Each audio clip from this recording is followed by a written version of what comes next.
മാരായമംഗലം കുളപ്പട അയ്യപ്പ ക്ഷേത്രത്തിലെ പാട്ടുഘോഷം താലപ്പൊലി മഹോത്സവത്തോടനുബന്ധിച്ചുള്ള 7 ദിവസം നീണ്ടു നിൽക്കുന്ന കലാപരിപാടികൾക്ക് തുടക്കമായി.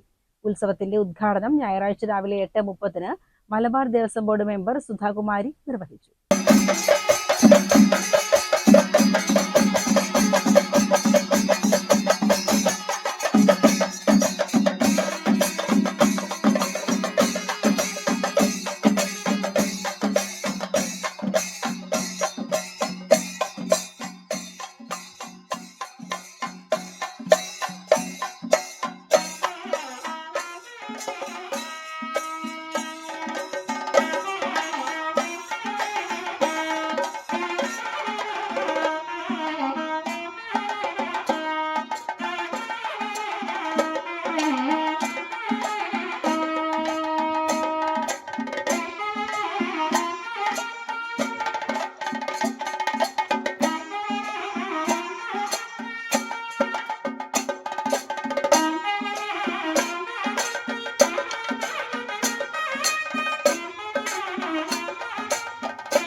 ക്ഷേത്ര പുനരുദ്ധാരണ കമ്മിറ്റി പ്രസിഡന്റ് ശിവശങ്കരൻ ചടങ്ങിൽ അധ്യക്ഷത വഹിച്ചു. ക്ഷേത്രം executive officer Unnikrishnan, Devaswom clerk Jayaprakash, ക്ഷേത്രം ക്ലർക്ക് രതീഷ് എന്നിവർ സംസാരിച്ചു. തുടർന്നുള്ള ദിവസങ്ങളിൽ പഞ്ചാരിമേളം, തായംപക, ഗാനമേള, കളരിപ്പയറ്റ്, നൃത്തനൃത്യങ്ങൾ, ഓട്ടൻതുള്ളൽ, ഭക്തിഗാനമേള, കൈകൊട്ടിക്കളി, വീരനാട്യം, തിരുവാതിരക്കളി തുടങ്ങിയ വിവിധ കലാപരിപാടികൾ അരങ്ങേറും.